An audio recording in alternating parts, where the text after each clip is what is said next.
Good evening. First of all, could everybody please turn off their mobile phones? I'm obviously the guilty party, but I've left mine in the car, so I can't do it this time. So everybody, phones off, please. Fire exits. We have two over there.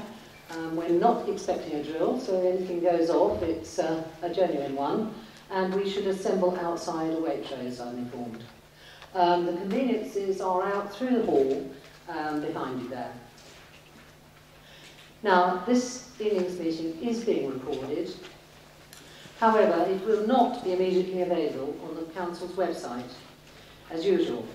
As with the in-house webcam from the Council chamber, it's all on the computer system there. This has to be specially installed on the system that we looked at. Now, ours is a difficult job, which needs concentration from members to hear all the representations and discussions on the applications before them, having studied the report and visited the sites. Whilst I understand that there are strong feelings held by you, I sincerely request that there is no interruption from the public during our deliberations. I would like to make it clear we are not here to compare the proposals and the sites for them and indicate one is better than the other. Members are required to reach a decision on each scheme separately, on the issues that each scheme raises. We are here tonight to decide if, in pure planning terms, these separate and individual sites are acceptable. Many of the objections that have been made, planning law would show, should not be given weight as material considerations. They are more appropriately directed to the health authorities and the professionals involved. Now, let's move on to the agenda. Mr. Mannings, the apologies, please.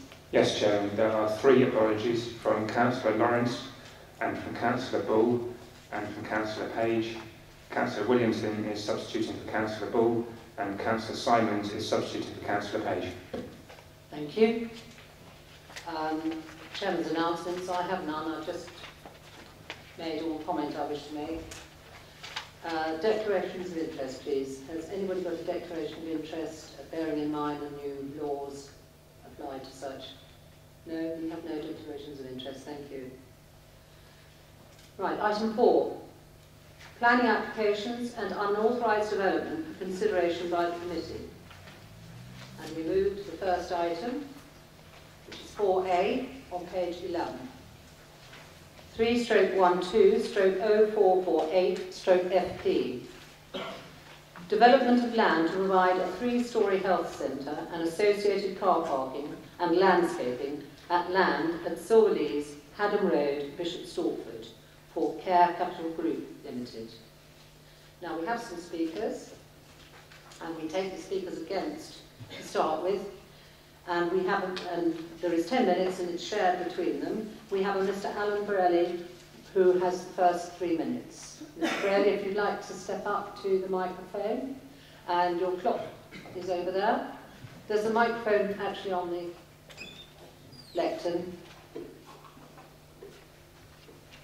Thank you. Good evening. I'm Alan Borelli and my house overlooks the development. My daughter Olivia has special needs, including chronic aversion to sound. Construction and noise pollution will have a significant impact on her life. With regard to future noise, the planning officer states that the material for some noise will be associated with the current use. This is hopelessly misguided.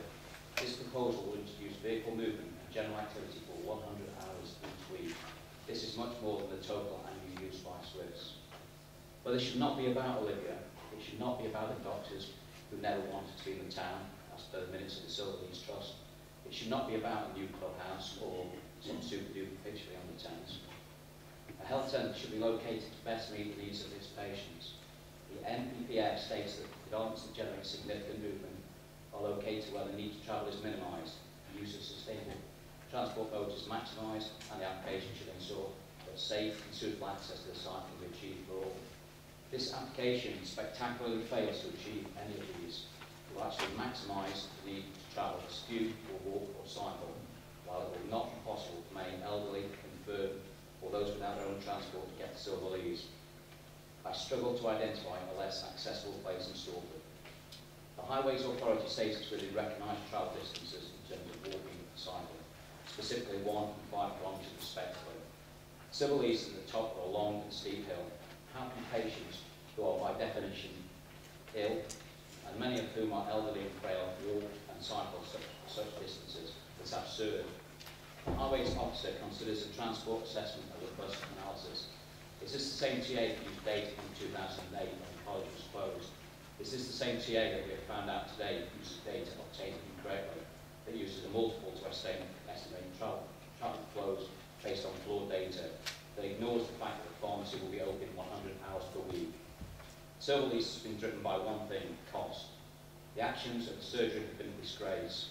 The consultation process was ineffective, relying on their web page and text, despite 58% of the over 65s not using the internet or mobiles.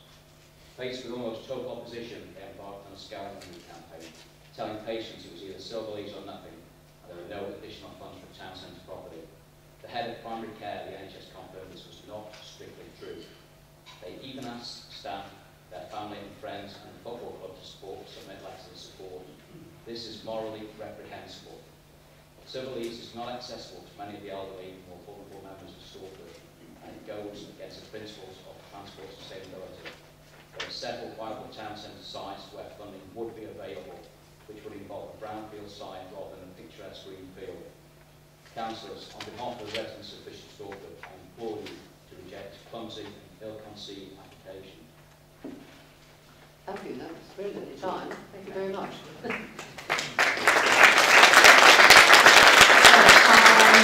Mr. Richard Brown, please, for 2 minutes.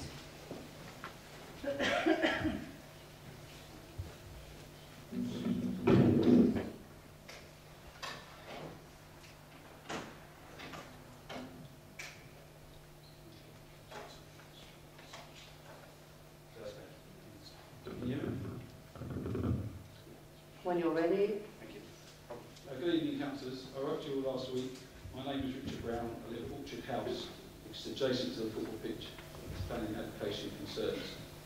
The proposal will cause significant harm to the residential amenity of both my property and Church View, my immediate neighbour's property, by virtue of overlooking loss of privacy, loss of outlook, noise disturbance, light pollution and general harm to the local environment, contrary to the provisions of policy ENB1 of the East Arts District Local Plan. Policy ENB1 dictates that all development proposals will be expected to represent the amenity of occupiers of neighbouring buildings and ensure that their environments are not harmed by noise and disturbance or by inadequate daylight, sunlight or privacy or by overshadowing. Clearly, the proposal does not satisfy policy in this regard. The planning officer's report also doesn't appear to take into account the pharmacy that will be open for 100 hours a week, which will result in significant detriment to the amenity and security of our properties and our families. The proposed development will result in the permanent loss of 0.7 acres of recreational land, which is currently designated for sport and recreation under policy LRC1 of the local plan, with the resultant harm more than outweighing any benefits purported by the applicant. With the excellent results of Team GP, it is more critical Team GP, it is more critical than ever that we do not lose any more sports and recreational greenfield sites. The applicants infer that the area to be lost in problem, however, this is not an accurate assessment. Indeed, for the whole of last season, one of the wettest on record, not one game was cancelled due to a waterlogged pitch. The proposals incorporate inadequate drainage measures, giving an increased risk of flood to the area. The flood risk assessment that accompanies the development fails to make adequate provisions for a sustainable urban drainage system, contrary to both the East Herts Strategic Flood Risk Assessment and local plan policy ENB21, which dictates that proposals that do not take this into account will be refused. Thank you. Thank you very much.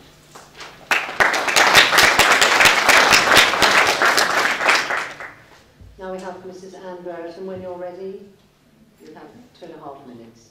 Can you turn the mic up, please, so we can hear? You can't hear it here. Are you talking about me? Sorry, is it me that you're talking about? No, Sorry, if you can't hear the speaker, all the speakers are here. Sorry, thank you. It's actually, you need to speak into the microphone rather than just speak. I know, but you can't then Sorry, get the, no, I was speaking in terms can't get the eye. I'm going to start now. I'm an elderly disabled patient of South Street Surgery. The NPPF obliges planners to consider the needs of people with disabilities by all modes of transport, especially where the impact might be severe. The impact on elderly and disabled patients will be severe in terms of access and transport to this site. NHS Hertfordshire supports a move to new premises, but not necessarily on this site. I too want a surgery that is Disability Act compliant, but Silver Lanes is at the wrong location. It is on the edge of town. Transport and parking are the issues. With the coming demographic explosion of over 75s, many current car drivers will rely on buses. There are very limited Haddon Road bus services. They only go from the town centre westwards. Rerouting may never happen. So 2/3 of patients are not on current routes. 2/3 will need 2 buses with 2 waits. The ever-changing Trix estimates say that 96 cars will enter the site between 8 and 9 a.m. And add in the sports staff for the clinic, and there are now 106 cars entering. Plus the new sit-and-wait appointments at the surgery, with an additional surge at 8 a.m., just in time for the rush hour on Haddon Road. Note there are only 2 disabled bays, insufficient. In future, there might be an application to extend surgery hours into the evening and at weekends. This will encroach on shared club parking. The large pharmacy will not be GP run. Only 6 of the 15 Trix surgeries, which average 7 doctors, had a pharmacy, and it is unlikely that they would have been part of a large retail group. Medex pharmacies sell many over-the-counter goods, open for 100 hours per week. There should be dedicated parking as for any business. NPPF expects community needs for the next 10 years to be considered. The district valuer has advised the NHS that the rooms are too small. They meet 2009 standard, but not 2011 NHS design manual. This is not a strategic build for the next 20 years. And remember, elderly and disabled will struggle to even get to this site. Thank you. We have Mr. Brian Edwards of the Bishop's Stortford Civic Federation, 2.5 minutes. Thank you. You start when you're ready. Good evening. As you say, I'm Brian Edwards, and I'm speaking on behalf of the Civic Federation, which represents some 6,000 residents in the town.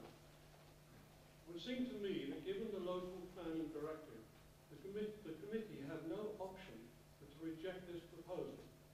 LRC 11, Retention of Community Facilities, states quite clearly, proposals which will result in the loss of community facilities will be refused unless suitable alternative facilities are provided on-site in the locality or the relevant catchment area, and B, it can be demonstrated that the facility is no longer needed and that there is insufficient demand to make an alternative community facility viable. That directive goes on to state the specific needs of the whole community should be taken into account when planning new community facilities, including the elderly and those with disabilities. This proposal does not do that. I actually live about 6 minutes from the proposed site of this development, and I'm not exactly happy with my current surgery. So you might think that I would be standing here speaking in favour of the Silver Lanes. I am not. My principal objection, as many others have mentioned, is access to the current patients of the South Street surgery. There is practically no public transport between the Havers area and the proposed site. And many people in this region do not have cars. Use of public transport will require 2 buses with a change at the railway station. hardly the ideal situation if you are unwell. Bishop thought the community of bus at best will provide a 2-hourly service. It is obvious that whatever its merits as a medical centre, it is on the wrong side of the town, will be inaccessible to most patients except by car if they are not able to drive by taxi. My other objection is the traffic and congestion around the proposed site. The site is the intersection of Haddon Road, Cricketfield Lane, Dane Park and the sports complex. The car park is also used extensively for drive-by driving instructors for reversing and other manoeuvres. It is an absolutely lethal spot. The Federation hope that these will be sufficient and powerful reasons for you recommend refusal. I would like to add one point. On a different note, I address this to the people. We are very lucky to have this meeting in the town and not to have to travel to Hartford. I would ask that at the end of the meeting, whatever the decision, that the audience accept it and leave the premises peacefully. Otherwise, we will lose this meeting for future venues. Thank you. Thank you very much, Mr. Thank you for your time.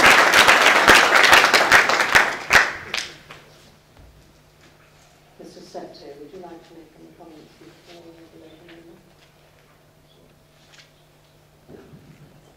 Yes, I'm moving on too quickly. We now have some supporting speakers. Mrs. Helen Cuthbert, the applicant's agent. She has 5 minutes. Would you like to?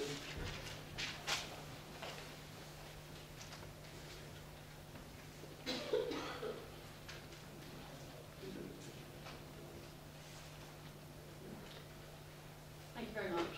My name is Helen Cuthbert on behalf of the applicant's Care Capital. Just like to reiterate how the Chair opened the meeting this evening by saying the 2 applications before members tonight must be considered on their individual merits rather than compared. And although there have been letters of objection to the application, there's also been a lot of support in relation to the Silverlees application, and the PCT and the NHS have been consulted from a very early stage in the scheme's design. The proposals involve a new health centre equipped to provide the essential range of facilities to accommodate the modern primary care needs of the community. It will provide a much needed alternative accommodation to the existing surgeries which have outgrown their premises and are restricted. It will provide 14 consulting rooms, 4 treatment rooms, recovery and minor operation rooms, and accommodation for staff and meeting facilities. It will also incorporate a 100-hour pharmacy. It's hoped that the flexi space on the ground floor will also be used as a sports injury clinic or for a physiotherapist associated with the sports facilities. The health centre will not be built on the existing football pitch. It will be built on an area to the side of the pitch which currently suffers from poor drainage. This has been assessed by a pitch assessment reviewed by Sport England. The proposals will deliver substantial improvements to the sporting facilities at Silverlees for the benefit of the community and is fully supported by Sport England and therefore in line with the Council's policies. Turning to access. As has been pointed out by officers in their report, the matter to be considered is not how the site compares in accessibility terms with the South Street surgery, but whether it is accessible and sustainable in its own right. We consider the site is appropriate for medical centre use and is accessible and sustainable. The Highways Authority who review this raised no objection to the proposal on highways or parking grounds, subject to securing financial contributions offered by the applicant for improvements to the bus stops servicing the site. The doctors have also made a commitment, which hasn't been raised tonight, to ensure that a satellite surgery will continue to operate in South Street for at least 4 years from the date the new surgery is opened. And this is paid for out of the development. Amendments have been made to the scheme to ensure there is no significant harmful impact on neighbours. This is the appropriate test for assessing the development.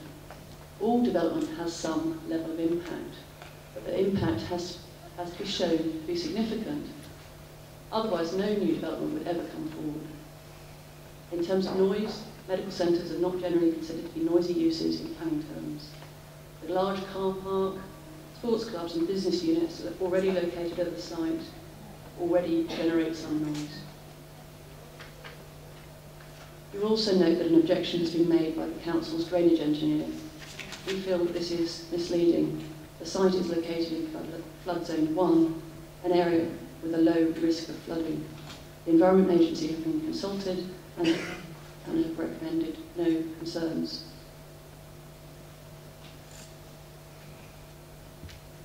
We urge you to support this application, which is in accordance with your Council's policy and the NPPF. Thank you very much. Thank you very much indeed. Now we have Mr. David Skibaris. Mr. Skibaris here, thank you. When you're ready.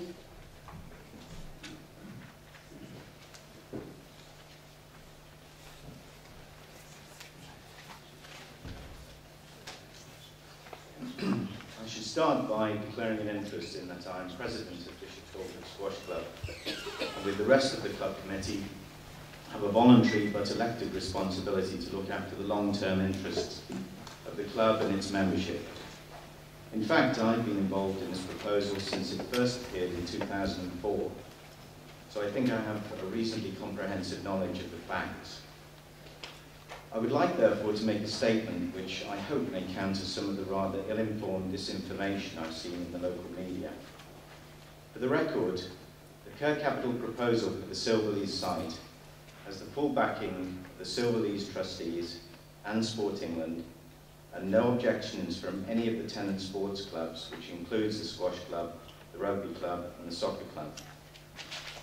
Additionally, the Charity Commission have confirmed that it would be permissible for the Trust to allow a medical centre to be built on the land.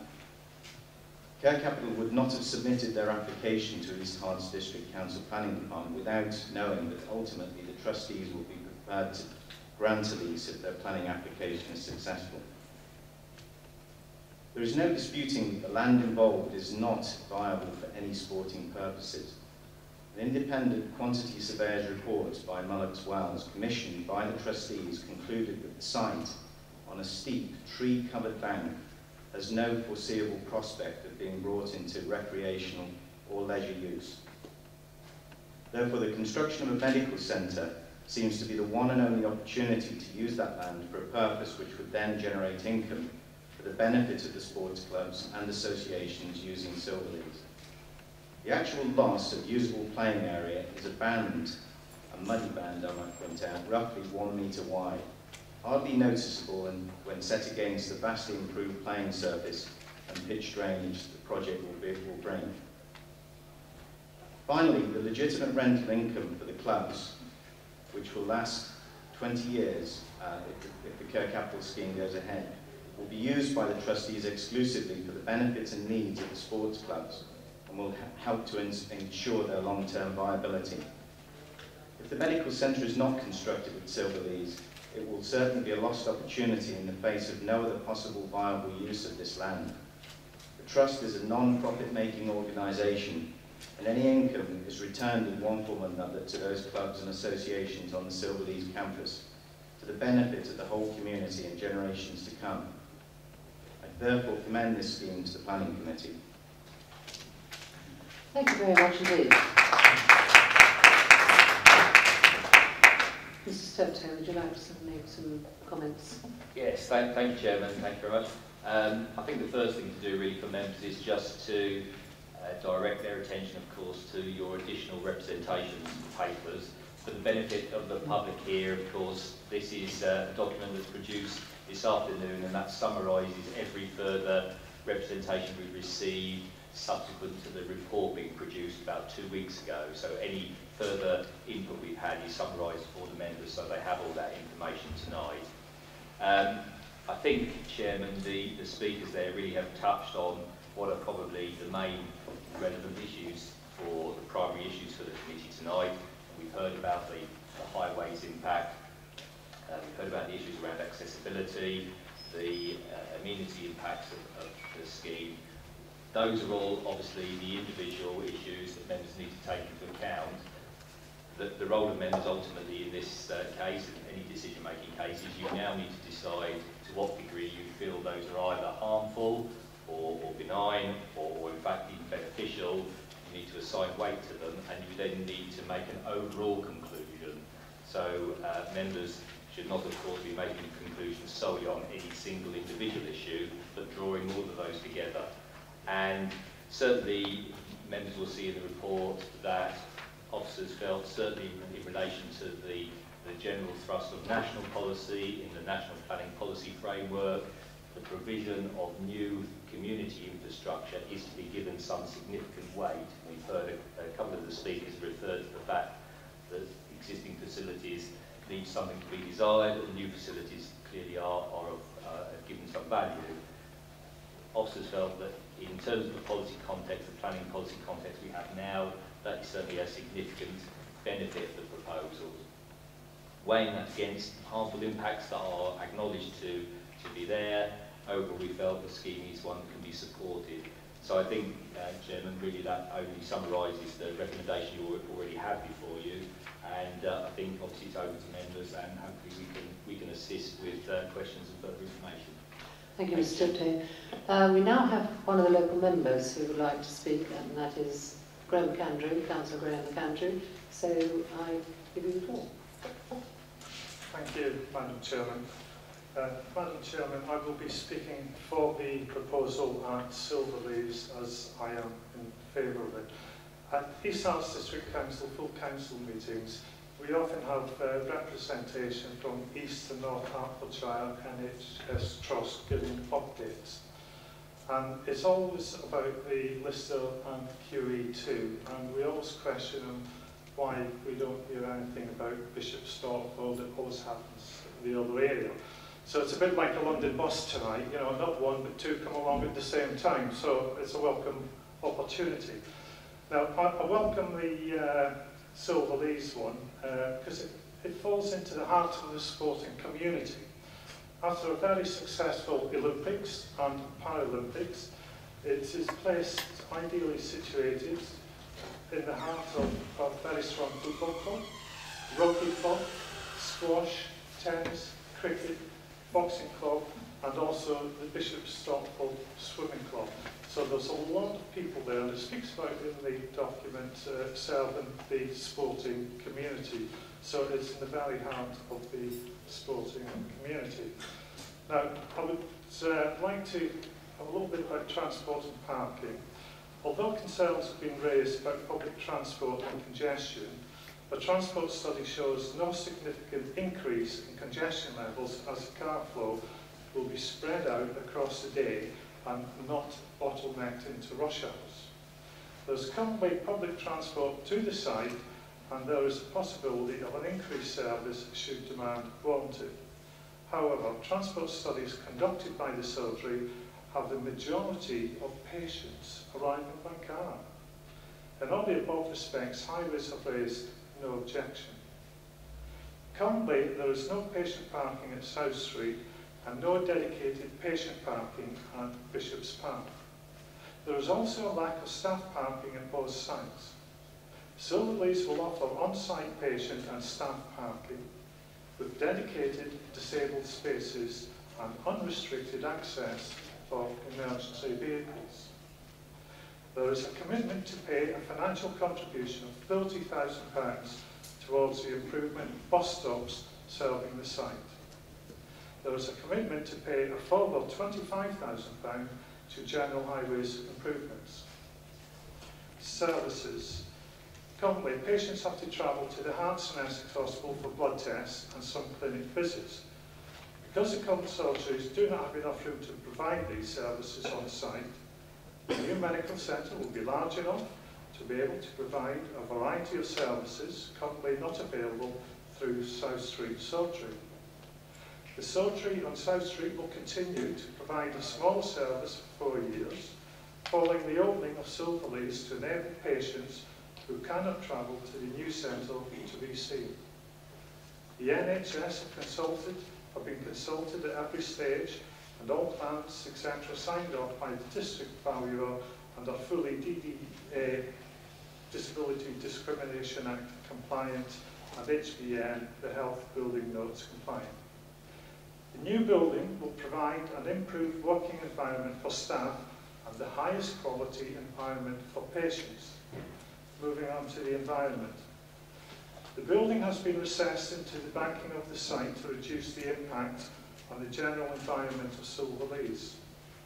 The building has been designed to offer the maximum amount of privacy possible for residents in the immediate area, employing window shielding for privacy and time restrictions on the lower ground plan to reduce car noise. And later I will highlight an application that went through earlier in the year by this committee that didn't put restrictions on a far bigger scale. Additional tree planting is planned to further reduce noise and increase privacy.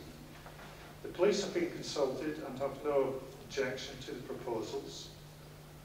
Wildlife surveys have been carried out and no endangered or protected species will be harmed by the development.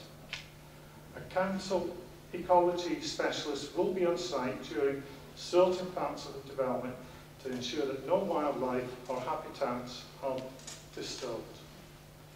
The building will achieve BREEAM Excellent rating. BREEAM is the world's foremost environmental assessment method and rating system for buildings. Clubs. The Silverlees Trust will benefit from a starting ground rent of £20,000 per annum for 121 years. The Swiss will benefit from a contribution to their clubhouse enhancements. The Rugby Club will benefit from 20 new dedicated parking spaces. Substantial pitch improvement works involving levelling of the pitch, cultivation and regrading of the pitch surface.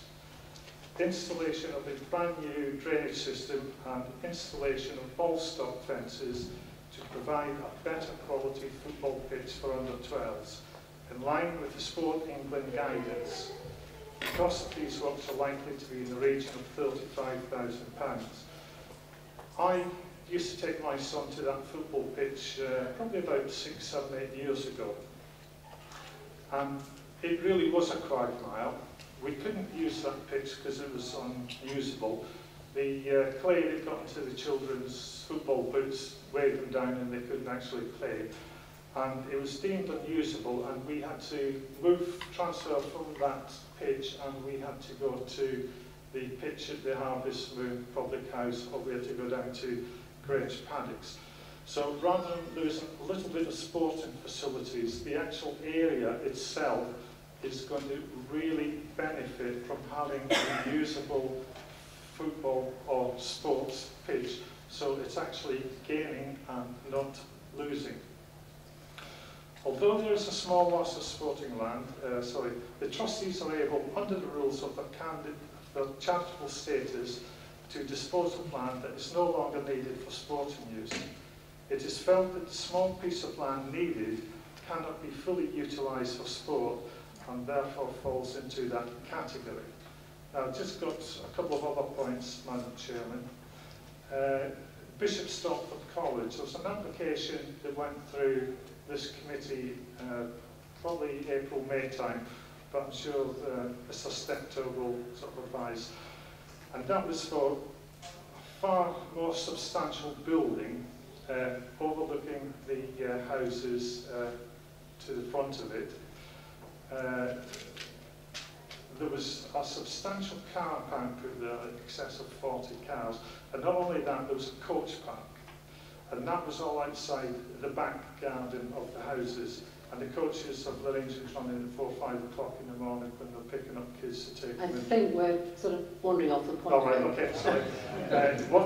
Two other points. The Bishop Stortford Civic Federation sent a letter to Martin Shrewsbury 2 years ago, Martin Norfolk, saying there was a lack of medical facilities in that part of Bishop Stortford, being sort of Silverlees North.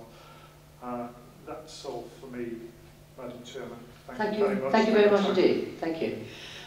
Right, we're going to open the debate now. Time for your round of applause. Sorry. We're going to the debate, but we also have another local member who is a member of the committee, so I'd like to ask him to go first. Councillor Jones. Thank you very much, Madam Chairman. And first of all, may I express my thanks to you, to the portfolio holder, and to officers for holding this meeting in Bishop's Stortford. We very much appreciate it. South Street Surgery has a patient list of over 20,000, which is clearly the majority of the town.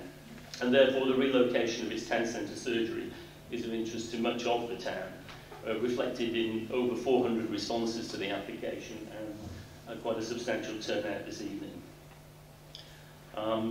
This town centre venue is a very appropriate response to the wish to make it as convenient as possible for the public to attend. Thank you very much for that. So this first application this evening is in my ward, and there are pros and cons for this application, and the decision whether to grant or refuse it will rely on the weighting that the members here, 11 of us present, will put on different aspects of the scheme. Ultimately, there will be a degree of subjectivity to this. I suppose if there's a theme to my comments, it's encompassed probably by the elusive term sustainability. And as a way of structuring my comments, I just want to raise 6 specific concerns about this application. I'll try and be swift, because some of them have been covered by others. The first one is about building use. We've heard quite a lot about the use of this building for GP surgery, but there are the potential for other uses of the building. And the applicant certainly built in what they call room for expansion. Although South Street Surgery does say itself that it's got no plans to increase its patient numbers. Now, there are different hours of operation, and there's a different level of intensity of use depending on what this additional space is used for. Whether it be sports injury clinic has been mentioned, physiotherapist, pharmacy, health food shop. What is it that a health centre actually encompasses?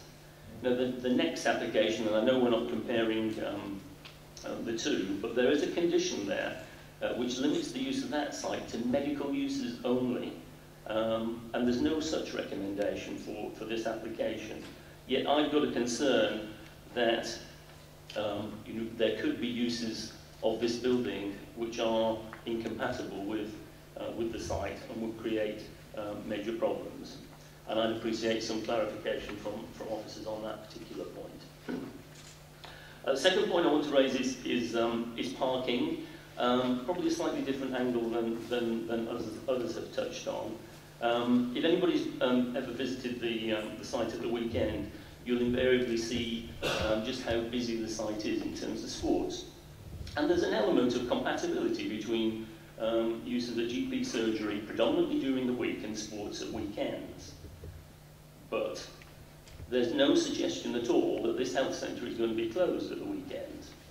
In fact, there's a suggestion within the report that the staff car park could be restricted to between 8 and 1 on both Saturday and Sunday, which implies that there's certainly going to be a number of staff in at that time. And there's also a mention of the pharmacy. A number of objectors have talked about that, but none of those talking in favour have actually mentioned the pharmacy. But my understanding is that there will be a pharmacy for 14 hours a day on both Saturday and Sunday. So I've got a concern that although in theory there's a balance between the uses during the week for the GP surgery and the uses of the weekend for sports, the reality is that the parking situation at the weekend, which for those of you who know the area, now tends to overflow beyond the bounds of the site at weekends, isn't going to get any easier. In fact, it's going to get worse.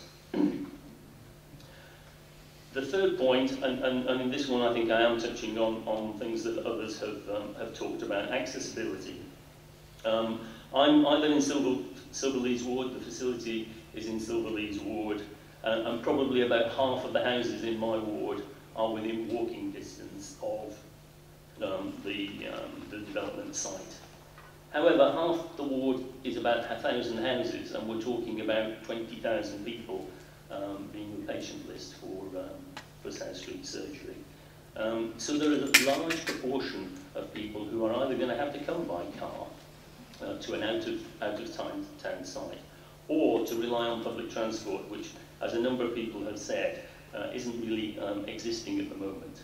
And the suggestion that £30,000 be spent on moving bus stops around does smack a little bit of rearranging the deck chairs on the Titanic. Now, I don't really believe that this particular site is accessible by sustainable forms of transport. But you might argue that ultimately this is a decision for South Street Surgery. If they want to relocate a facility that's less accessible for their patients, then there is a risk, and there's a possibility that some patients would just transfer to another town centre surgery. There is one, it exists, Church Street Surgery. Clearly, its capacity to take on other patients will be limited, but people who rely on town centre facilities could transfer to Church Street Surgery.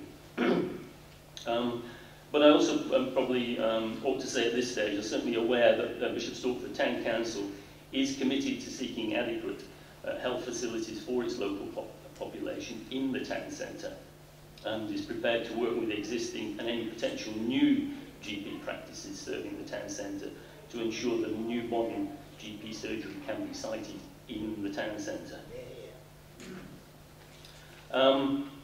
Fourth point, residential amenity. I think the first two speakers touched on the issues in terms of impact on their own properties. For those of you like me who've had a chance to stand somewhere near their properties and have a look at the site from there, there is no doubt at all that there will be an impact on their residential amenity. Our policy EMV1 says that all development proposals must respect the amenity of occupiers of neighbouring buildings and those of future occupants, and ensure that their environments are not harmed by noise and disturbance, or by inadequate daylight, sunlight, or privacy, or by overshadowing. And I think in this particular case, although we're only talking about two properties, there clearly is an impact on those properties. Fifth, I'm almost there. Sports fields itself, I understand that a number, in fact all the sports clubs on the site are supportive of this application. It's primarily because they're all getting some money out of it. The reality is that I get regular correspondence from people in the town talking about insufficient sports facilities, insufficient sports fields. There are Bishop Stortford football teams who have to play their home games in Essex because we don't have sufficient football pitches. So I'm surprised that so many sports clubs have been prepared to accept offers of money in order to have reduced sports fields. I mean, the officers themselves in the report acknowledge that, that the application is in conflict with our policy on leisure facilities, LRC1, and I need to refer to that because it is quite clear. Proposals which will result in the loss of public or private indoor or outdoor sports recreation and open space facilities or school playing fields will be refused unless it can be demonstrated that the facility is no longer needed and there's no viable demand for an alternative facility. Well, I'm sorry, that doesn't stack up in Bishop Stortford at the moment. Taking a town-wide view rather than the specific sports organisations based on that site, I think the reduction in playing fields is a valid reason for refusal. And my last point, I didn't think I would ever talk about this one, it's not my area of expertise, surface drainage. But there is an opportunity for the developer to use a sustainable drainage system, and the developer has decided that because it would cost an additional £75,000 and admits that it would reduce his profits below an acceptable level, that they're not proposing to put in the most sustainable systems. We have another policy on surface water drainage, which I don't think I've ever read before, but again, it's unequivocal. Proposals that do not take sufficient account of best practice and best management practices will be refused. I think that either sustainable drainage needs to be introduced to this scheme, or the scheme shouldn't proceed. Now, we all have to put weight to these things. Some people will put greater weight, some will put less weight. As it stands at the moment, on the basis of the application in front of me, I am minded to refuse this. I do think there are probably things that can be done to mitigate a number of the issues that I've got. But if we're faced with the application in front of me, then from my perspective, there are too many problems with it. But I appreciate feedback from planning officers, please. Thank you. Mr. Stetson.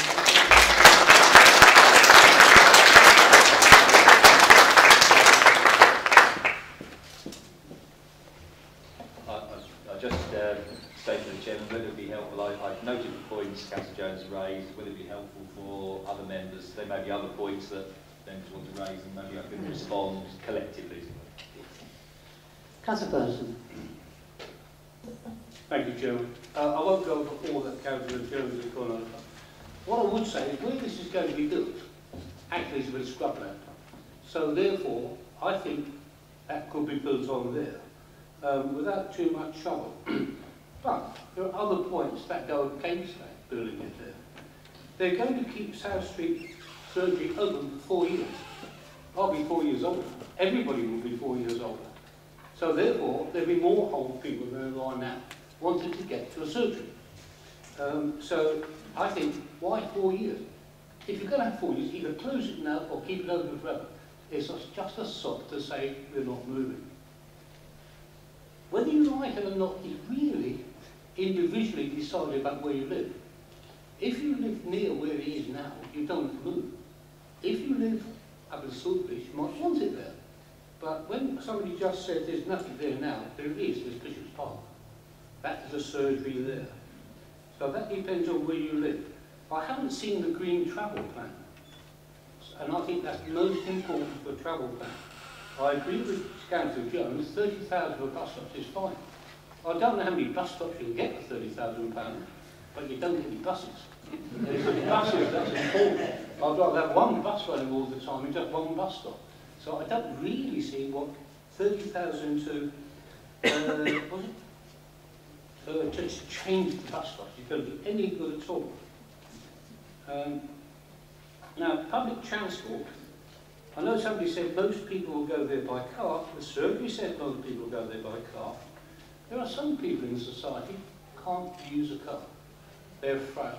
They might be disabled. But disabled people can use cars, so don't let's decide that they're all disabled. Some can use a car quite easily. Some can't if they're by themselves. But there are some frail people that just can't use a car. And it's those people who are statistically ill more often than other people, so therefore they're the people that can't get surgery. And the last point I'd like to make is it's uphill to most people. There is only one way out of this town that's on the flat, that's to the south. Anything to the northeast or west, you've got to go uphill to. People won't walk because going up that hill is a mighty effort, even if you're fit, let alone if you're ill. Thank you.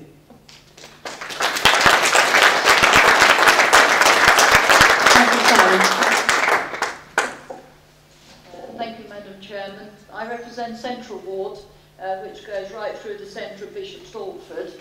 It's the second most deprived area in East Herts to Seal Ward in Hertford, but it also has the most social housing in Bishop Stortford, including 4 senior citizens complexes, plus 4 learning disability homes, plus some other people living in shared accommodation with minimal support.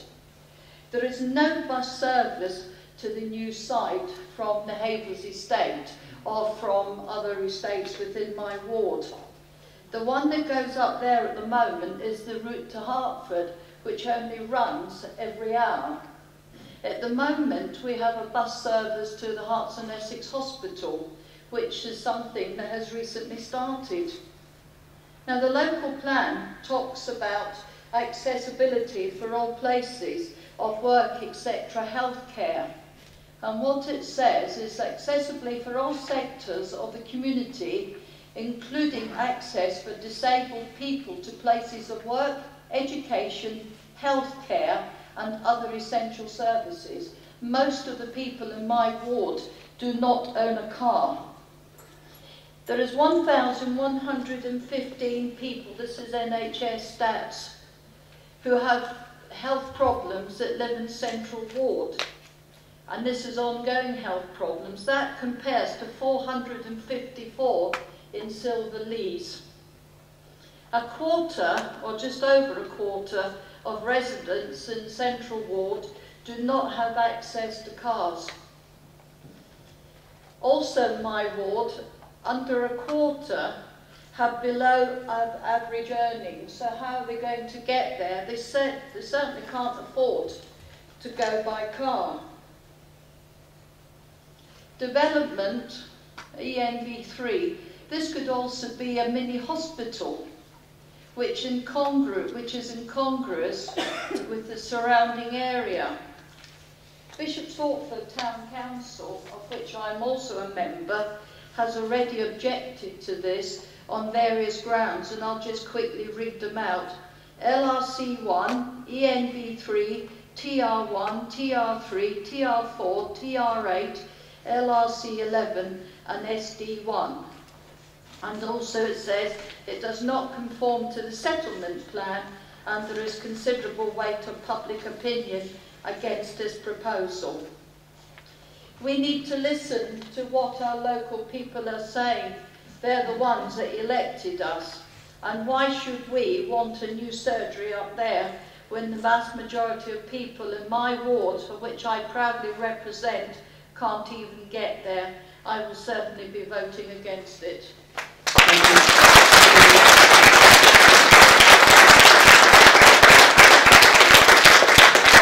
Do I have any further comments from the floor? Councillor Newman. Thank you, Chairman. I spent about an hour or so up on the proposed site today, and although I remain open-minded at this instant, I sort of share the comments that I made when I picked up when I was there. Firstly, on the issue of the condition of the pitch, given the very heavy rain we had yesterday, if ever there was an opportunity when if there was a tendency for the pitch to be boggy, it would have been today, and today it seemed absolutely perfectly playable to me. So I'm actually dubious of the assertion in the application that the pitch is unusable. It seemed absolutely perfect to me today when I was there. Having said so that was the first one. The second one that occurs to me, and it really goes to the policy LRC1, and as Councillor Jones has pointed out, this actually gives no exclusion, no opportunity. If you are losing land that is designated as LRC1 land, then it doesn't allow for the fact that you can make a financial contribution in lieu of that. The only exclusion is, as he said, if it can be demonstrated that the facility is no longer needed and there's no viable demand for alternative facility. And like Councillor Jones, I can't see that either of those conditions is correct. So I really do struggle to see how we can avoid saying that LRC1 should apply to this. I guess the only situation in which LRC1 might be overruled, as it were, is if there is an undeniable and pressing need to overcome that. So say, for example, if there was a high density of population in a particular area and there was no medical facilities available in that area, then that would seem to me to be perhaps a condition under which that might apply. But I don't think it does apply in this case. You know, it is an area that's predominantly where there isn't an exceptionally high population density around there. Certainly to the north, that's absolutely true. So I don't see that the undeniable and overwhelming need for a new medical facility at that place applies. Just one other point I would make, and I guess it really relates to policy ENV1, which relates to the impact on the surrounding properties. Yes, there would be a visual impact, but because the proposal falls below the tree line, and I think it almost actually falls below the level of the squash club, visually, although there would be a visual impact, I don't see that as being an unacceptable visual impact. But what I did note is that where the proposed new entrance road comes down from the high level to the low level, it's actually very steep and very narrow. And so therefore it seems to me that cars going in and out of there will have to rev up in order to get up that hill. And so I can well imagine that because of that there will be a significant audible impact on the surrounding properties. So as I say, at this instant I still remain open-minded, but I have seen a lot of, from my personal visit to the site, a lot of negative features about this application.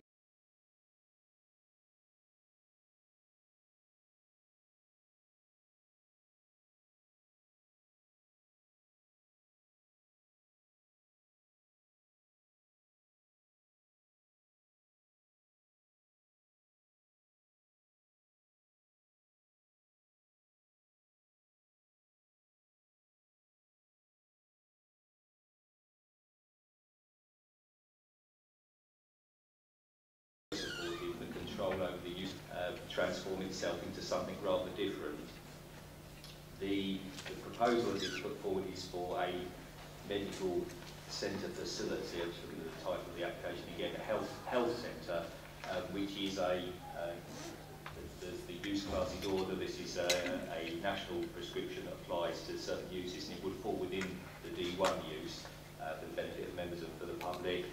And there are no permitted development rights that allow changes to other uses. So effectively, further permissions would be required if it were to change its form. Now, that doesn't mean, of course, that ancillary uses cannot take place. And that's the change, that's permitted with whatever form of development takes place at whatever site. So it's not unusual for this site. When the primary use takes place, if there are other ancillary related elements that are generally ancillary, they can take place without further permissions. However, if members are nervous about that, of course, a similar condition that we put forward for the second set of proposals can be applied to this one. So a form of condition could be applied that I think could give members comfort in relation to that.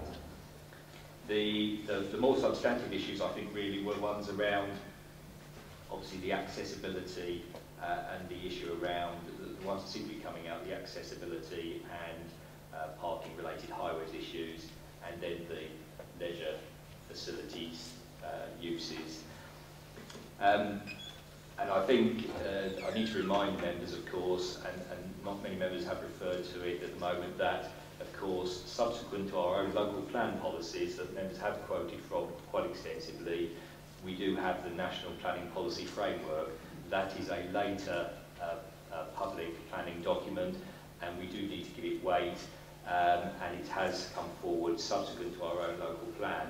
And it's the policies in that document that officers have given attention to, as well as our own local plan policies when drawing up the recommendation for you. And I remind members about that, of course, because that's certainly a more strategic document, of course. It applies across the country. It's not our own document, but in there, members that health facilities have specifically been taken out of a category of what are identified as main town centre uses. And the reason for referring members to that is, of course, because the planning policy framework says, when it's talking about sustainability and access to facilities, it talks about access by all modes of transport and for all in the community, of course, and then says that main town centre uses should be treated in that way. Unfortunately, in the definition, health centre facilities are taken out of that, so unfortunately that's the distinction that officers have had to take into account when reaching the view about the accessibility of the site. Also, of course, the national policy does apply, as I say, in a more strategic way. So the thinking there is that, in fact, any site in the town, in what we call the envelope of the whole town, is likely to be one that's considered more favourably than, for example, one that's in a rural village 4 or 5, 2 or 3 miles out from the town. So there's a different level of context to these things. I understand, of course, all the points that are made about, well, this site now is not going to be as accessible as one that's right in the town centre. Of course, we understand that, but the judgment for members to make is that does it perform so poorly in that respect? And I think my advice would have to be that in terms of the most recent policy, and that's the NPPF, it would perform acceptably, particularly because of that particular caveat that takes this use out of those which are to be considered as main town centre uses. So I think that's something that we do need to recognise. In relation to the sports field issue and the change to the character sports, again, I understand entirely members' perceptions around that, not what our policy says. Of course, again, unfortunately, subsequent policy changes, the NPPF talks about quality as well as quantity. So it's not just the amount, it's how good it is. And you'll see the commentary from the applicants and the commentary from Sport England that the treatment that would be applied to the facility are likely to make it a better facility. So I understand the point about is it waterlogged, is it poor or not? And actually I've been to the site as well, and at varying times you seem to have varying qualities, and my experience is not as good as somebody who uses it regularly. But it's certainly, I think it would be very difficult for us to deny that with the sort of work that's proposed, that it would not be better in quality. Again, the provision for the other sports buildings on the site are better quality, although we understand the amount is more limited because the site is more limited. So it's not all downside, I suppose, is the response in relation to that. We need to weigh up the benefits as well. Surface drainage issue, again, yes, I understand the point. It's not the best practice approach. The Environment Agency and our own drainage officers have a hierarchy of drainage preferences. I think, if you like, the greener, the softer ones, and the greener ones are always at the top of the preference list, but they do take a lot of area. So, for example, if one were to use swales across the site, that's where water drains naturally into ground. Larger areas of site are required, and the applicant clearly has traded that off against the ability to retain the amount of pitch that they are doing. So again, they've made trade-offs there, and it certainly seems to officers that those reasonable trade-offs, so that we still achieve something that clearly is important to members and to others. Other issues that came out there, residential amenity, and again, yes, I understand the points that were made. I think at the end of the day, the Councillor McCann made the point about another site. Without being specific about other sites, clearly there are many locations where parking areas are adjacent to or nearby to residential uses, and yes, it will change the amenity of residents in the area. There's no dispute about that, but again, we've got to take the view of, is that change so harmful? We feel that's a reason on which we want to resist the development proposals. And I think, again, really, Jem, is coming back to weighing against all of that is the benefit of it in terms of the quality of the new facility that's provided for residents. So, of course, I'm putting aside and understanding all the points about accessibility. Clearly, residents who do use the facilities will have a much improved provision in the town, and ultimately, again, going back to the NPPF, which is very strongly in favour of investment into community infrastructure, it really seems to officers that is the weight that you give to that should be such that it outweighs those what we do acknowledge are harmful impacts on it. I think I picked up on the points that I've got there, because I think some of those were similar sort of issues. Chairman, I do understand about obviously some residents in the town will have difficulty accessing this site. I urge members to be cautious about the degree to which you assign that greatest weight. Understand it will certainly be a more difficult journey to the location for some residents. Clearly, there will be many that probably also find it an easier journey. Now, again, members need to weigh up that balance, but I think overall the benefit of the the facility should be given some significant weight, Chairman, in members' deliberations. Thank you very much, Mr. Steptoe. You've given a very clear indication. Anybody else like to comment? Councillor Alexander. Thank you, Chairman. Councillor Jones is quite right. We need to give, and there will be various weights that we give to these issues. And the one I want to address is accessibility. Kevin Steptoe just mentioned access to the Silver Lees site. However, if you look at the South Street surgery, surely accessibility should be from the patient to the point of contact. That point of contact is the GP or the nurse. Certainly South Street isn't that DDA compliant that Silver Lees will be.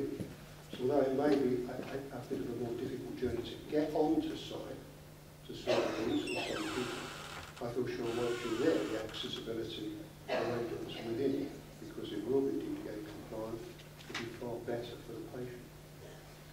Thank you, Councillor. Any other comment? Councillor Jones. Thank you, Chairman. I just need to come back on a few things, particularly from Mr. Steptoe.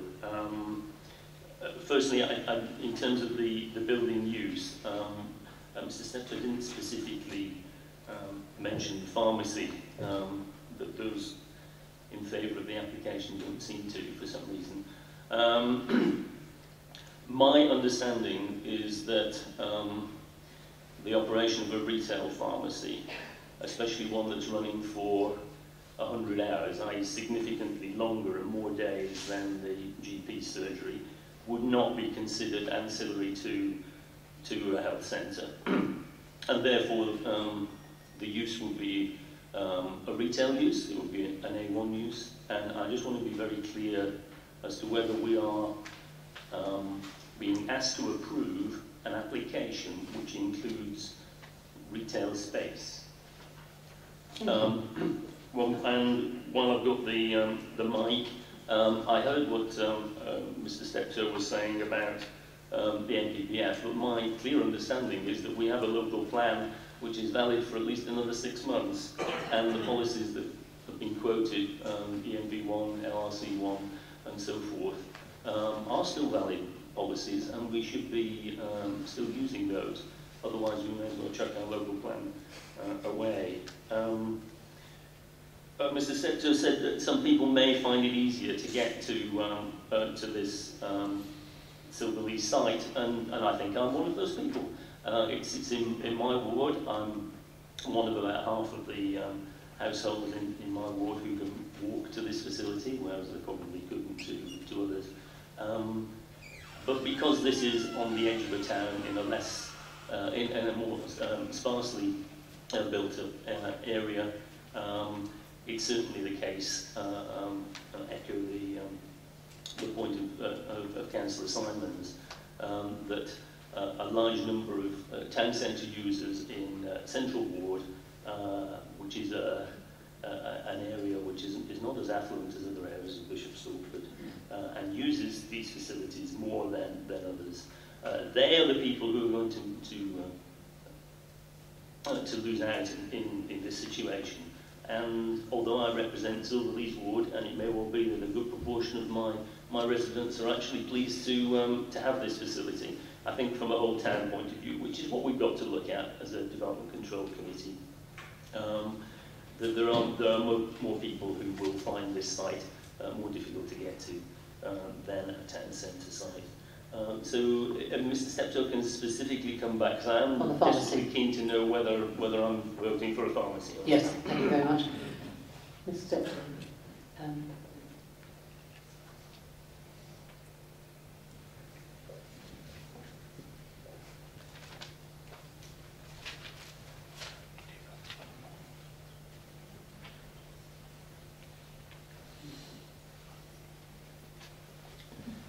Just a bit of consultation with colleagues here.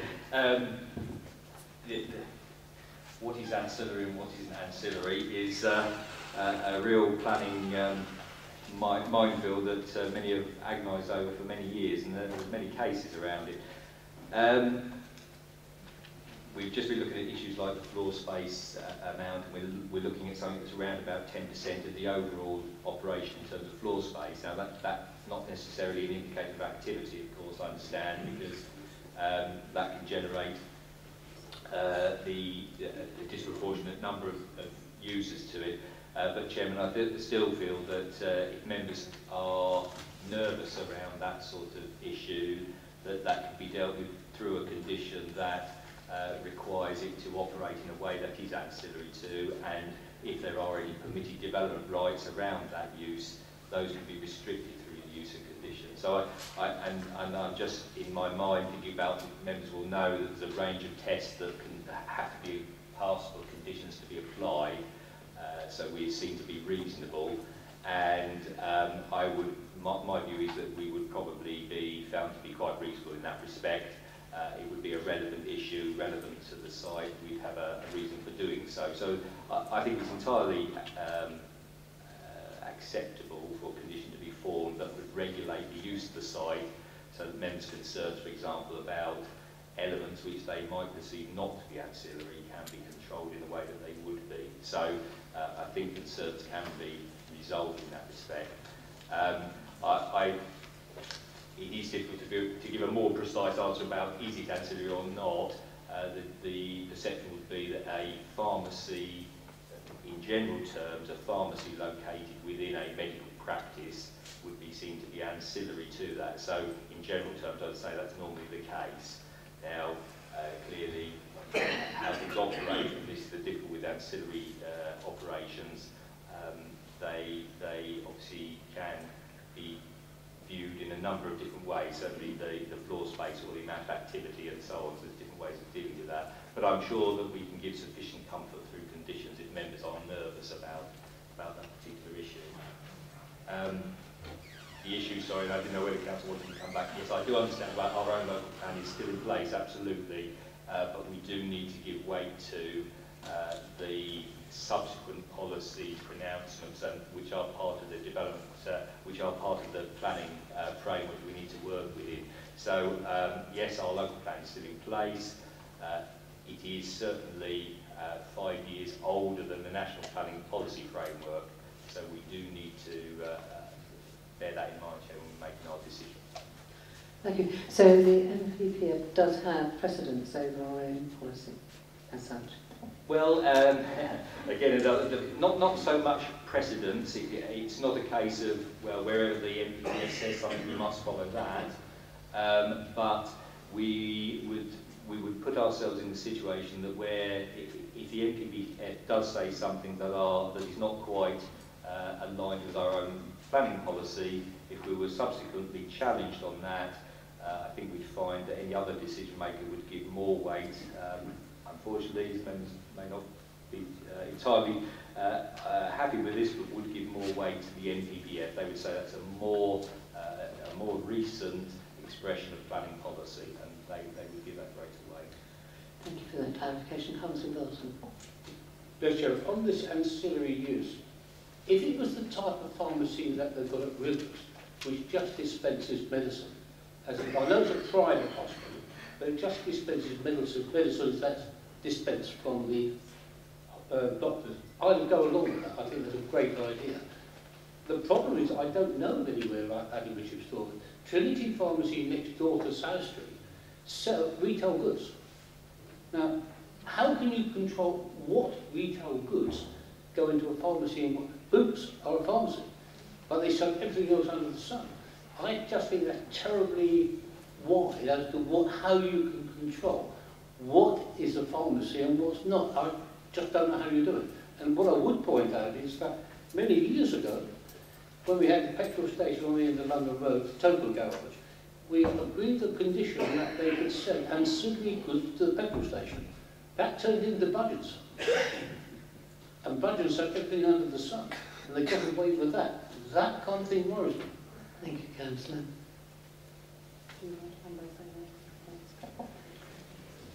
I think ultimately, Chairman, members need to reach a view on whether they feel, I suppose there's two aspects to this, isn't there, that a pharmacy, it operates in the way that we all understand a pharmacy to operate, that retails medical goods and services, both prescription and otherwise, over the counter.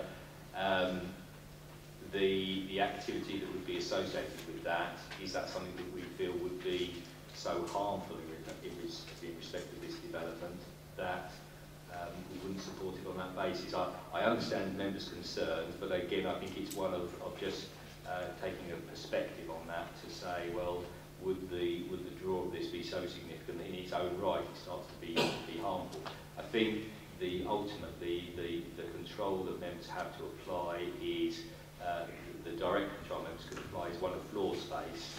That's the least equivocal through a condition. So it says that X square metres of floor space and no more would be used as a pharmacy, so that it doesn't. It's not something that grows.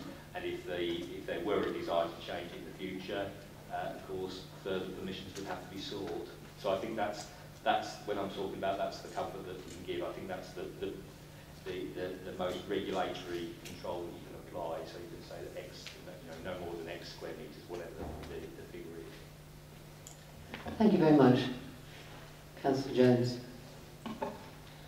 Thank you, Chairman. I don't want to cut across any other members of the committee who want to talk, but I've got a whole feeling that we could bat this one around all night. So I'm going to take the bit between the teeth, and I'm going to propose that we refuse this application on the basis of its poor accessibility primarily, but also on the basis that some building uses, specified or unspecified, may be inappropriate in this area. I'm more than happy to add other reasons to this, but if that's the sort of reasons and basis that will encourage others to second or support this, I'm conscious that that people may well have very different balances between the policies, but I think it's probably worthwhile now at least putting a refusal in principle in front of everybody and see where we all stand on that, and then go forward from that as necessary. Fine. So you haven't, as your reason, the accessibility and the building uses. Where are we coming from there? We're hedging this one around. We keep talking about, pharmacies and other uses. We've got a full application here for something which actually we don't know what it is the applicant really wants to provide. And I don't think that we can give them carte blanche to provide medical uses, which I'm reasonably comfortable with, but also retail uses, such as pharmacies that operate significantly longer hours than GP surgeries, and have very different uses and attract very different people to what is actually a main town centre use in that respect, and therefore we should be considering from other angles, even within the NPPF. Thank you. Councillor Simons. I'd like to second. I do apologise. I'd like to second that, but I wanted to add to it as well, if that's possible, Madam Chairman. I wanted to add, as part of the National Planning Policy Framework, that this application is unsustainable on the edge of town location. It's poorly served by alternative means of transport other than the car, to the detriment and possible exclusion of the more elderly or frail members of society, or those without the necessary means of transport to readily access the site. And that's part of the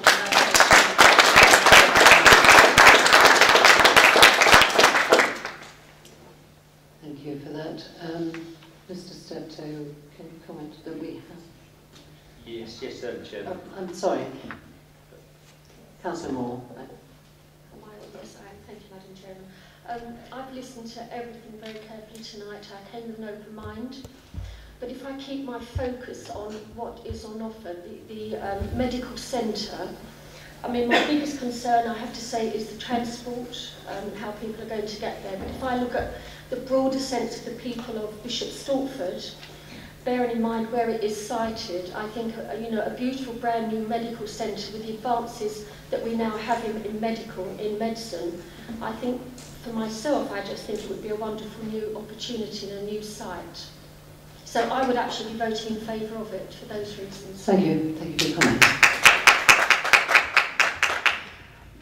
Mr. Steptoe, would you like to have a comment on the actual reasons? Yes, Chairman. We must, if we take a vote, we've got to have substantial reasons. We will need to be clear, Chairman. I think in relation to the second reason advanced there about the uses in the building, I think I would be particularly concerned, Chairman, that we need to be entirely clear, and I understand it is a difficult area. The proposals as they are before us, medical facilities, and then we know there's a pharmacy proposal, and we also know that the applicants say that there would be spare space in the building to give room for expansion later, and that would be used by a sports clinic or something similar. So I understand there's a degree of doubt there, but I remain of the view that we could adequately condition any use to remove doubt, so that conditions could be applied that would ensure that its use is within the Class D1 and associated pharmacy with an area of, and a figure could be applied. So I think, Chairman, we would be found to be, we would be undermined in that position because we can give certainty. We may not have it at the moment, but we can apply that. So I think our concern about lack of certainty could be removed. Poor accessibility, I understand the point entirely, and I think everybody understands the point, and members need to reach a view about that. Do they feel that the proposal has acceptable accessibility or not? And members will know, certainly the town councillors, the members representing the town here will know the characteristics of the people in the town, and they've heard that the applicants' information about the current client base of the service, and their information they have about how many people use private vehicles as opposed to public transport, and the current issue around accessibility of the current site. So I think that's very much one that there are conflicting issues there, certainly that would be, I'm sure, would be advanced quite straightforwardly in any challenge against us. The third one that Councillor Simon's added there about unsustainable, I think really we would be better to, they're really two sides, I think, of the same coin, really. If we're saying it's accessibility, it's poor, it's unsustainable in that respect, because the Council went on to say poorly served by alternative transport, and for those who find it difficult to use public transport and so on. So I think really they're probably two parts of the same issue, and I would say that it's probably best to deal with them in that way. So, Councillor Jones and Councillor Simons, you had advice from Mr. Steptoe to collect it into one good reason. You are in agreement with that? Yes, thank you, Madam Chair. Thank you very much. Well, we have a proposal to refuse. Sorry, Councillor Alexander. Just raise one point. I'm sure Mr. Steptoe, correct me if I'm wrong. D1 is quite a wide, broad area and could actually incorporate dental facility as a part of that health facility. Yes, yes.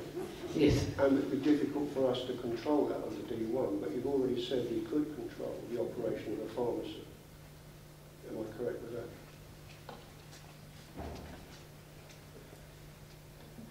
Chairman, yes, we can. The use class D1 is a broad group of uses, but again, the condition could be narrowed down below D1 to the specific uses we've had put forward here, Chairman. And the pharmacy use, if a freestanding pharmacy was in the town centre, it would be an A1 use, so a retail use. But again, I think the approach here would be to say the pharmacy element should not be more than X square metres, so that's clearly kept as an ancillary element of the whole, and then the condition could then go on to say the remainder of the use shall be, we do a form of words around medical, general GP medical facilities. Councillor Alexander. Could that condition then be for only for use for dispensing pharmaceutical products? I think, Chairman, we just the test around conditions is always what is the potential harm we're trying to prevent, and we need to be clear about what is it that would do, a condition of that nature would do that just one that restricts it to be a pharmacy would not. I understand the issue about the opening hours, and the application made quite considerable opening hours. Of course, again, a number of pharmacies are located across the town, and it's likely, I would suggest, most likely that people will go to the one that's closest to them. They won't necessarily be drawn to this one. They will spread their use across the town. So I'm not sure that we would want to hone it down necessarily further, because I'm not sure there'd be an identifiable harm we're trying to prevent by doing so, Jim. So I think we might be straying into unreasonable territory, really, is the if you like, more succinct response to that, Chair. I think also you've got the problem, actually. You've got the ointment to put on the wound, but you won't be able to buy the bandages because that's not on the prescription. So, anyway, Councillor Bowles.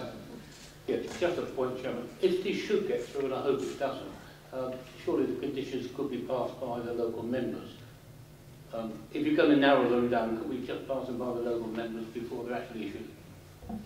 Yes, I think we could consultation with local members on any conditions if indeed the application is passed. Thank you. Right, well, we have the proposal. Nobody else coming back again that I haven't noticed? Okay, we have a proposal to refuse this. Now, I would like a clear show of hands because Cameron's right at the back there. And we have the proposal to refuse, proposed by Councillor Jones, seconded by Councillor Simon. So those in favour of a refusal of this application, would you please now raise your hands?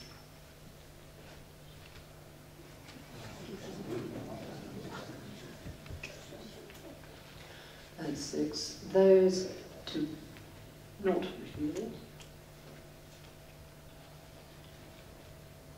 5. So the motion to refuse this application has been carried.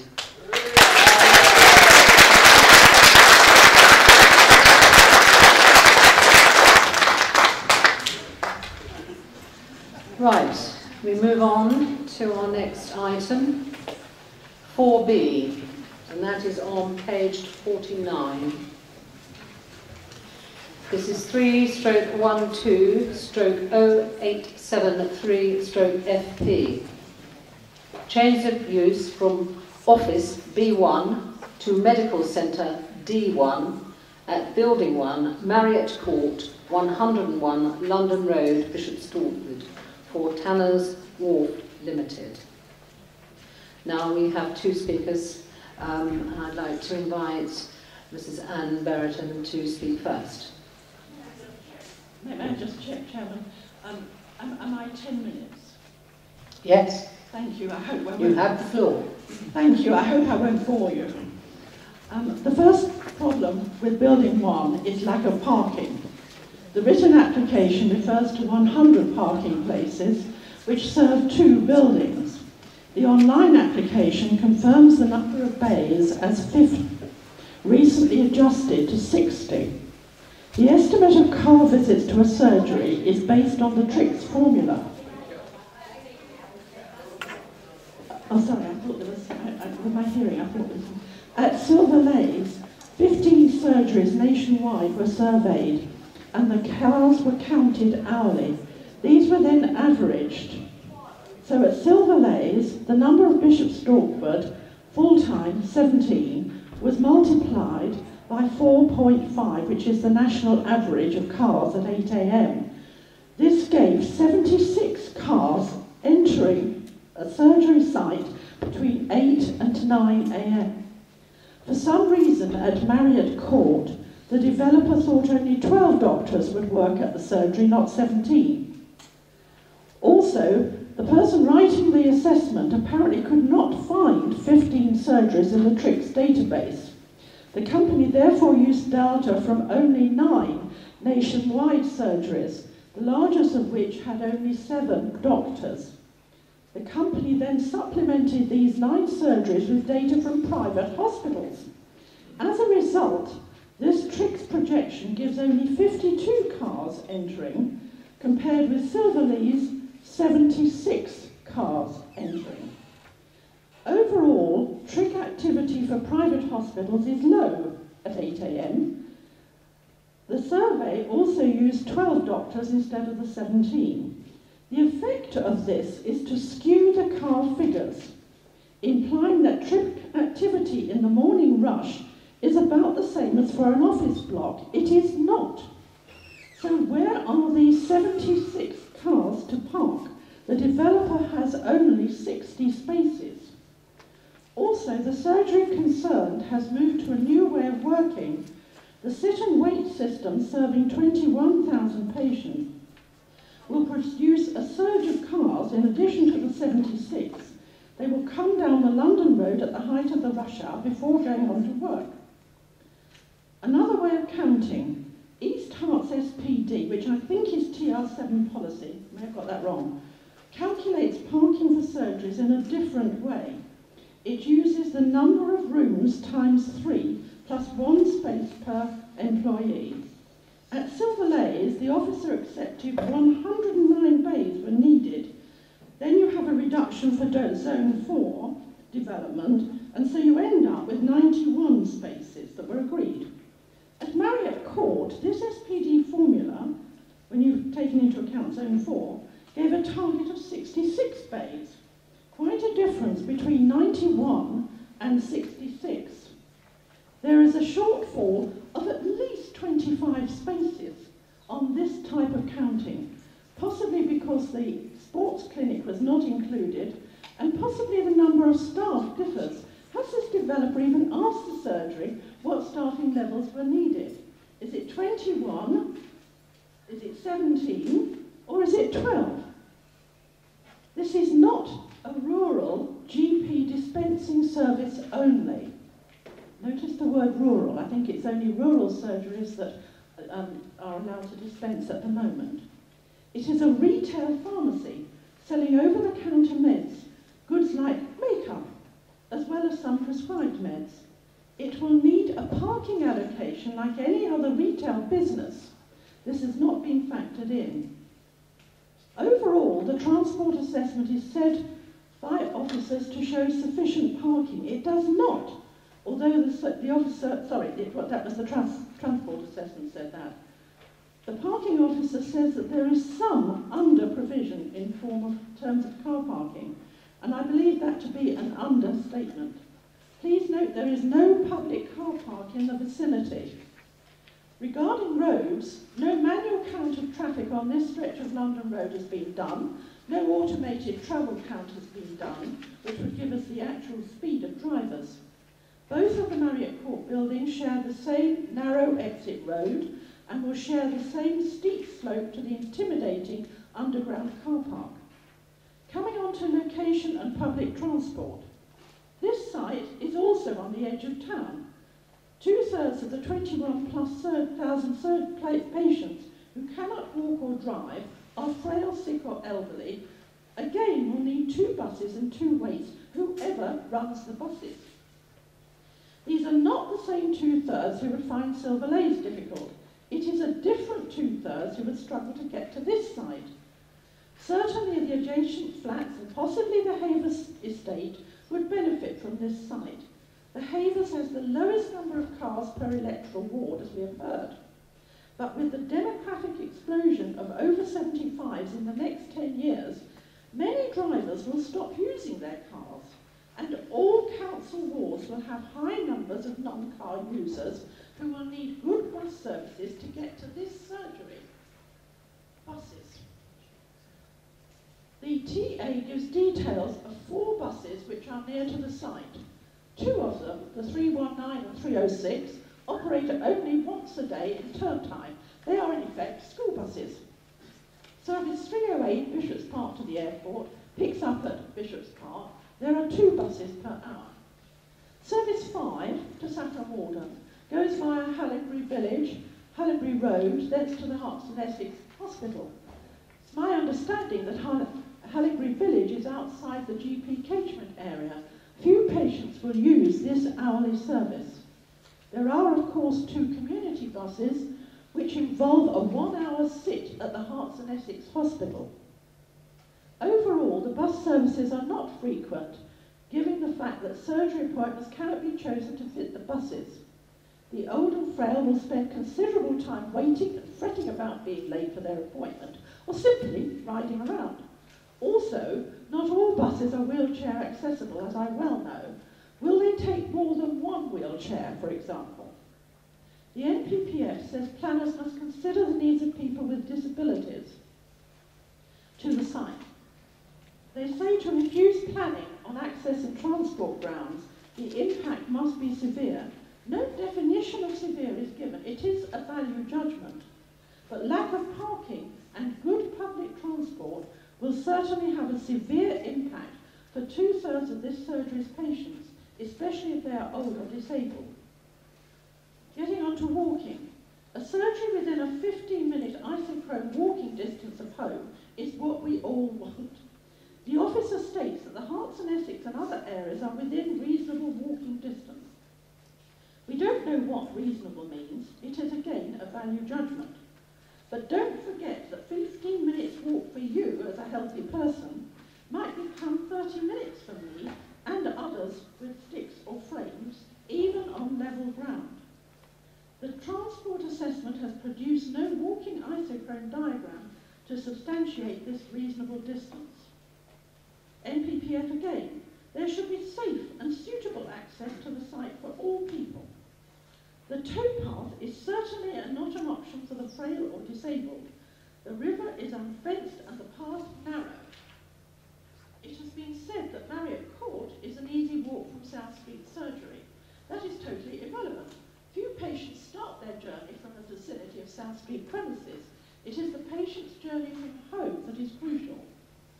We must also consider the patient pathway, literally, from the bus terminus near the train station. Narrow pavements and a steep hill face a wheelchair user or someone with a frame or stick. Now I must mention jobs. The prospect of 55 jobs is a red herring. They are not new jobs. They are already in existence at the practice. This is simply a relocation. The travel plan. Next. The Highways Authority has concerns. Quote, given the high staff numbers, the relative limited parking, a robust travel plan is essential. Quote, it is important that the travel plan is agreed prior to the commencement of the development. The officer confirms that there is no credible travel plan in place. A green travel plan for staff is admirable, but not if it is a screen to cover the lack of parking. A green travel plan, by definition, cannot be demonstrated until after the build and after occupation, and yet, I have to say, I think it is virtually unenforceable. If there is any doubt, please refuse permission on parking grounds until sufficient spaces have been identified for staff and patients, including disabled bays. I saw no disabled bays. Finally, I would point out that there has been no consultation with patients, and we don't know if the GPs are supporting this proposal. Thank you very much, Mr. Burton. This evening. I have been involved at Marriott Court for several years, since I sold the site to the original owners, Actors and Cripps, in 2005. The consented scheme was designed to provide a mix of employment and residential accommodation on this important riverside site. Sadly, for reasons I won't go into here, the commercial element is now standing half completed and deteriorating, creating an eyesore and very poor public realm. The site was sold in January of this year by receivers acting for the bank to a local property company, Planners Walk Limited, who are seeking ways of viably completing the development of some acceptable form on the site in conjunction with various end users. Mindful of the need for adequate provision of medical care to serve the needs of a growing population, a determination is sought as to the suitability of change of use in this location to Medical Centre D1 accommodation. This option would provide the people of Bishop Stortford with a viable alternative town centre location, which would minimise disruption to patients and staff and create a modern, vibrant use of an existing building. This is fully sustainable as it involves the reuse of existing assets within the town. It will not involve any further erosion of greenfield sites or put pressure on existing facilities. There is no additional impact on the environment. In terms of traffic assessment, it is the view of your officers that this proposal would not have a discernible impact on traffic flow, would in fact create less congestion than the already consented office scheme. Traffic movements being spread out during the day as opposed to only peak morning and evening time. There are, as we said earlier, 60 car parking spaces available within the curtilage of the site dedicated to this particular building. It's also close to public transport. There is a public transport interchange within 480 metres of the site, mainline railway station and bus services. In terms of the existing use, various independent reports have been commissioned in relation to the viability of the site for office and employment uses, all concluding, sadly, that the use would not be commercially viable due to the amount of work required to complete the property and the weakness in the current market for offices at the present time. In terms of loss of employment there, it's clearly been demonstrated to your officer's satisfaction that the site has been fully marketed and that in the present climate, viable employment users have not been forthcoming. The shell of the building that now exists has been in limbo since work ceased in July 2009 and will require significant element of remedial work to be undertaken before it's capable of any form of use. Without a viable occupier, this is unlikely to happen. It's the applicant's view that the proposed use is a sensible and appropriate use of an existing brownfield site, which is centrally located, comparatively well served by public transport, and clearly is in a sustainable location. Implementation of any change of use will require significant investment. The applicant's case is that the benefit to the community of securing this use on an important town centre site will justify the expense and will fulfil the overriding need to find a satisfactory solution for this derelict and underutilised brownfield site. This will assist a local developer in securing a solution to this problem and somewhat of an eyesore site. Thank you very much indeed. Thank you very much. Mr. Secretary, do you have any comments before we open it up? I'm not sure really, Chairman. There's much to add probably. Again, just referring members to the additional representations to ensure they're completely up to date with the issues, and I think really I can respond to members' questions and issues. So thank you. Councillor Simons, followed by Councillor Williamson. This actually is in my ward, and sorry. I have great respect for Anne Brereton, but I did disagree with her on this matter at Town Council. The settlement in the local plan, settlement planning, says that we should use brownfield sites as opposed to greenfield sites. And this is a brownfield site. It's one that I am keen that is brought into use. As Richard Cope says, it looks a mess at the moment. There is social housing going up there, yet more in my ward. They will be able to walk to the surgery. Not only that, transport is much easier. There are 2 buses that go past there from the social housing up in St Michael's Mead.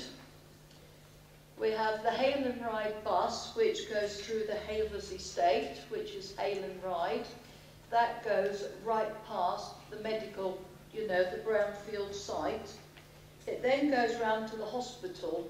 It doesn't stay there for an hour, as I think Mrs. Brereton said. Actually, waits a few minutes and then comes back round again. It has wheelchair access and also access for people who are frail. We also have a carer on board who can help people on and off our hail and ride bus. My point is that this is much, much better. The people on the Havers estate and my other people in social housing can easily walk to here. The frail and elderly in the 4 residential homes that I have in my area are all served by the Stork bus, so therefore there will be transport there, both for people who are wheelchair bound or who have difficulty with mobility. I will certainly be supporting this. Thank you. Councillor Williamson. Thank you, Madam Chairman. I just wanted to ask, please, under paragraph 3.5 on page 52,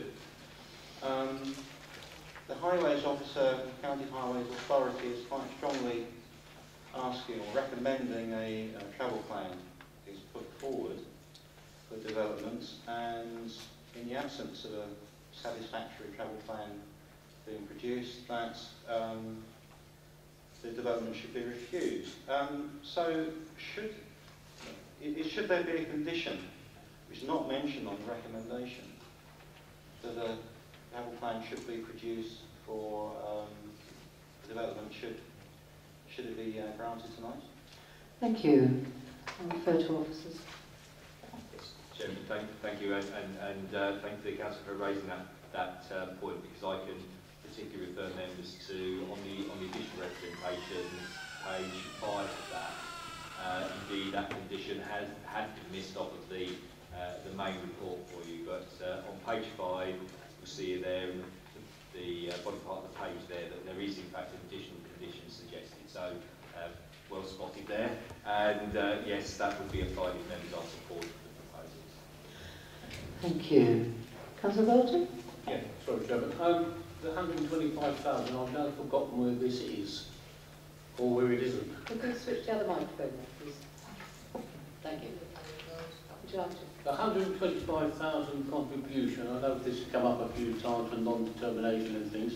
Where do we stand on that at the moment, please? Mrs. Young? Yes.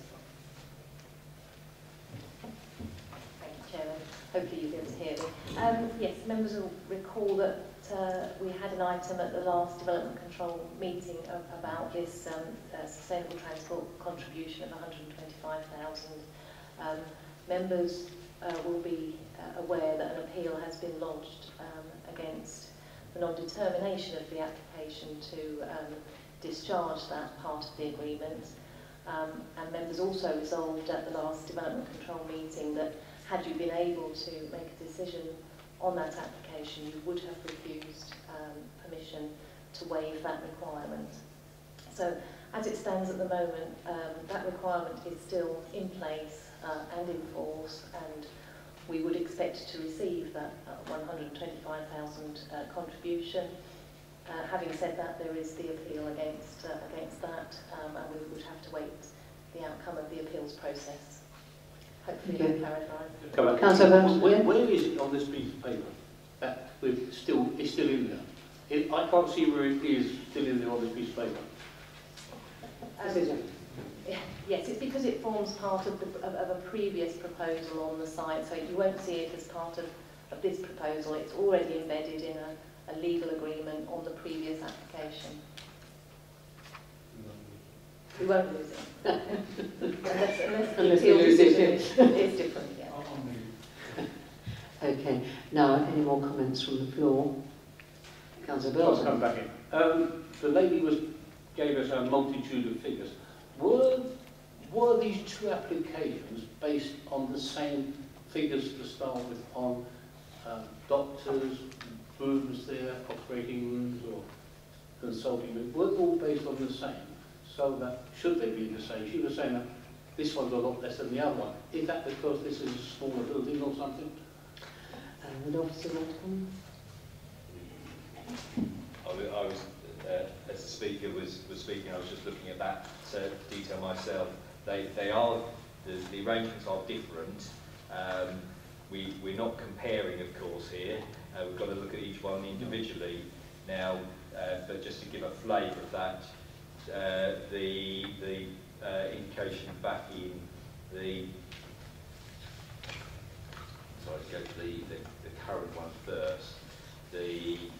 What I saw in paragraph 1.9 of the current application: 50 consulting rooms, 5 treatment rooms, minor operating theatre, sports injury clinic, physiotherapy, staff accommodation, etc., etc.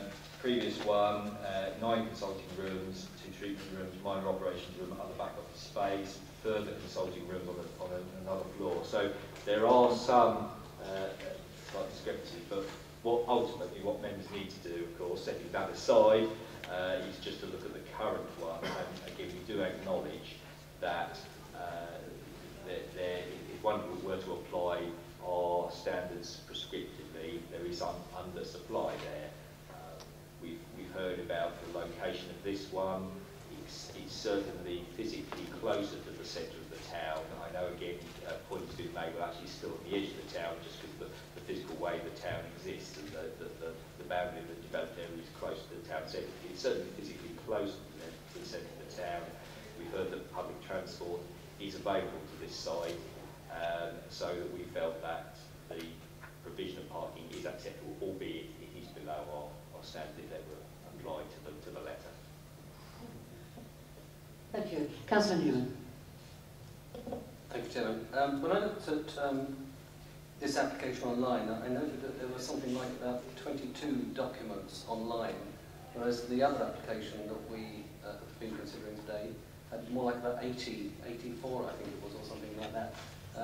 By the same token, I think the design and access statement supplied with this application stretched to all of 2 pages, well, no, not quite 2 pages, whereas in fact I've seen longer DNA statements for a garage, I think, a domestic garage. So I just wanted to check with officers that we have enough information, enough detailed information supplied with this application to make a determination this evening. Thank you. Thank you.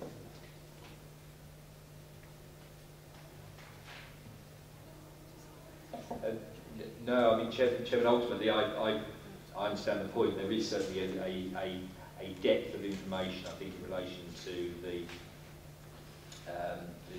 other set of proposals that's not the same in the case of this set of proposals. But I think ultimately, at the end of the day, we know the scale and the size of the building because it's a change of use rather than a whole new building that's been proposed. So if you like, all that set of information has gone before on previous applications, and what the applicant's now saying is, well, if that building's completed and finished as per that previous set of information that was supplied to you some years ago now, I just want to use it for a different purpose. The sort of information you need for that different purpose is certainly more limited. So I think there's a sound basis for that, and I think it answers the question. We do have sufficient information that enables us to consider the application, Chair. Thank you very much. Anybody else? Anything else from the floor? Well, we have a proposal on the ward paper to grant permission for this application. Could I have a show of hands, please? I think we are unanimous on that. So this is granted. The Tanners Wharf application is granted. I have no urgent business, so I wish everybody good night, and thank you, the people of Bishop Stortford, for listening to us so very nicely and quietly. Thank you. Bye-bye.